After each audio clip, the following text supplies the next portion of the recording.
Good afternoon. The Senate Finance Committee is in session. We will be starting with a bill, and Senate Bill 73 is the bill number. We have the Delegate Carol Krim here to testify on the bill, and Delegate, you're on now. Oh, shoot. I always forget this. Well, take your time. Yeah, I Have you hear called- you. Have you called on me, Madam Chair? Yes, I did. Okay, I'm sorry about that. So thank you. Thank you very much, Madam Chair, Mr. Vice Chairman, and all members of the Finance Committee. Thank you for your time today. I appreciate that. We are here to talk about telework, and I know that you had a previous hearing on this from Senator King, so I don't want to repeat a lot of what she said. But this bill had its origins, of course, after the pandemic started and the governor issued his stay-at-home order. And immediately what we saw was a 52% reduction of traffic on Maryland roads as a result of people staying at home and teleworking. We saw a 17% reduction in our greenhouse gases as a result of cars not being on the road and emissions coming from those vehicles. So it was clear to me immediately that what we needed to do was encourage telework policies, because here we have a reduction in traffic, which, as we all know, Maryland suffers from traffic congestion, one of the worst in the country. And here we have relatively free flow traffic. In fact, in my subcommittee on appropriations, which is transportation and the environment, we had a briefing on telework, and the Maryland Transportation Institute at the University of Maryland testified that they have data that shows that if we can decrease traffic by 10 to 15% on our roads, we can have free flow traffic. And that to me was a game changer.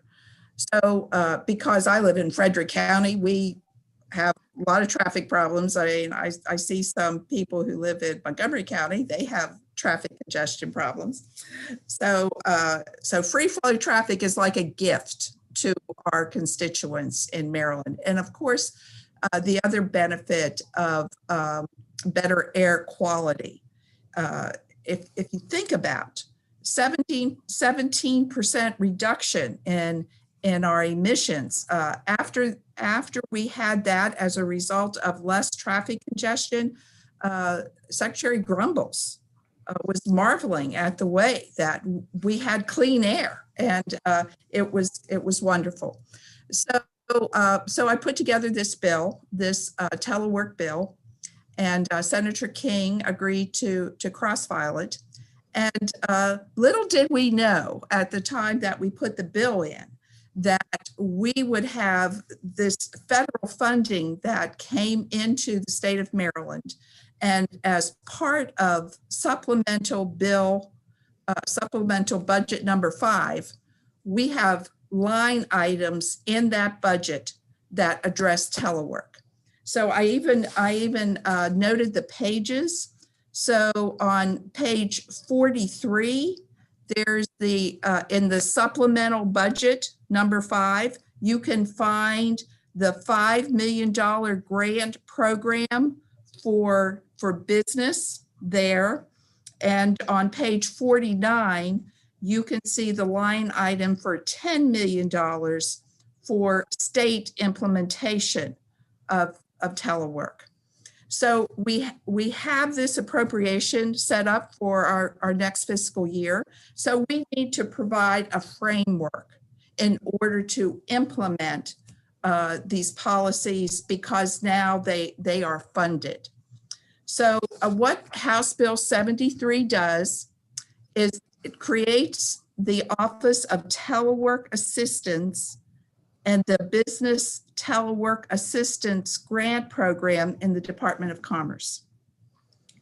And this office will support the private sector in establishing telework policies and best practices. So why is that important? Because it's important that the government, which state government, and that is covered here in the bill, and local government, that's covered in the bill, but we also need to extend that into the private sector, because I know they want to continue these policies in their businesses. Their employees are happier. They have reduced cost as a result of teleworking. So these are all positive things that will help business. The bill also expands the requirement for the executive branch of state agencies to implement a telework program. And this is something that is totally supported by our state employees. When we had the bill hearing in the House, they provided testimony, and I think they did that for your bill also, Madam Chair. I think the AFSCME came in to support that. I have talked to our state employees about this. They are very happy. The people who are able to telework and are doing so are very happy with the program. We know that, and I know that everybody cannot telework. Some of the jobs are not conducive to teleworking, but what we want the state to do is optimize the people who can telework and implement those policies. I'm the House Chair of the Audit Committee, and I talk on occasion to the auditors. And they're all, of course, teleworking. And all of our auditors are very happy right now with this teleworking program. They tell me they get up in the morning and they just go right to their computers and start working, and they work all day, and the productivity has increased. They are just so pleased with the program, and they certainly don't want to go back to the old system. Now, I see that the Department of Commerce has put in a letter of opposition. They did not testify in the House. They did not make known their opposition. I was unaware until I was able to get their testimony from your committee. And I read their testimony, and they say this is a good idea and it should be encouraged, but for some reason, they just don't want it to be in their office, although they have never spoken up about it until now. But they have the money to do this. If you read the fiscal note, and the fiscal note, it's third reader revised, so it's the revised fiscal note. And it says that the bill's requirements can be handled using existing resources at the Department of Commerce. So I think that the cost of the bill are taken care of, especially now with these line items in the budget. This is a great program for our business sector. And I think that our employees are much happier with this program if they have a job that can be teleworked. And I think, Madam Chair, I would like to stop talking so you all can ask questions, because I know you are very busy over there in the Senate. So please ask questions. Well, I think you have been, the bill is clear, and you have been very comprehensive in your explanation of the motivation for it and the opportunity that you see. Yes, ma'am. Senator Hershey has a question. Thank you, Madam Chair. Delegate Krim, I was wondering if you mentioned that the Maryland Institute of Transportation had provided some data about the decrease in the traffic levels.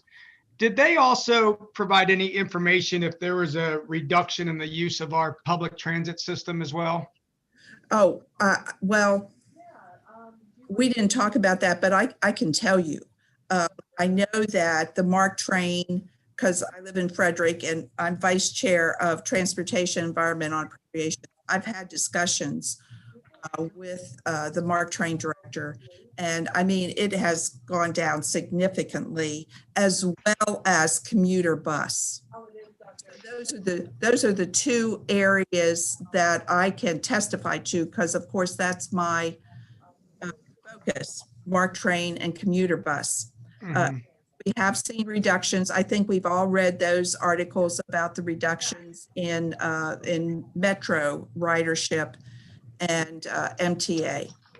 So And obviously, one of the concerns are, obviously, I mean, from the environmental perspective, volume going down in both of these means of transportation are good.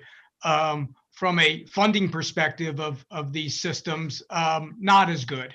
Obviously, you know, we rely on the gas tax for our roads and highways, and we certainly rely on other funding sources, or that funding source as well, for mass transit. And we have a number of competing pieces of legislation that are out here trying to grab more dollars for that as well too. So it's interesting to hear that the ridership has been reduced in those areas. One other question: the bill was amended to include something with respect to institutes of public higher education. yes. Can yes. you just touch on that? Is what Yes. that change was? And So yes, they were included, and what their amendment was, and we worked with them. I'm trying to find the exact part of the bill, and what they wanted was that their individual presidents of their institutions would be setting up their guidelines. They didn't want it to be like one size fits all. They wanted to be able to individualize what their program would look like. And I think they were happy about that. we're not talking about faculty and teaching professionals wanting to No. telecommute, are we? No, Or no, we're talking about staff. So But I'm who's sure that- who's I mean, staff? Who's left? Who's staff Well, in higher education? Yeah, I've talked to people who work like in the office, the secretaries, and you know, people who work in the departments. I've talked to them, and this one lady that I remember pretty vividly. She was able to answer the phone. That's her job, answering the phone. And she said, I've been trying to be able to telework and suggested telework for many years. And she said, and now with the pandemic, I've had to telework, and it has worked out very well. And she said she does her job very efficiently from her home. And this was support staff to a teaching professional? She was support staff at the university, Senator. I'm not exactly sure what her individual job was, but support. Okay, that's fine, Delegate Krim. Again, it was a little concerning to see higher education in here. I don't think that we want to be in a situation where we're getting, you know, our faculty, teachers, and staff of that nature to be finding a way to, you know, maybe have students that would be in a classroom, but yet they're teaching remotely or something like that. I think we need to find a way that teachers and students get back together rather than finding ways for them to be apart. So Yes, I understand that. I appreciate that, Delegate. And thank you, Madam Chair. Thank you, Thank you. Senator. Are there other questions? All right, well, if not, thanks so much for your testimony, and have a good day. All right, we'll be voting committee at 3:15. So be in place at that time. Thank you. Okay, thank you. Thank you so much.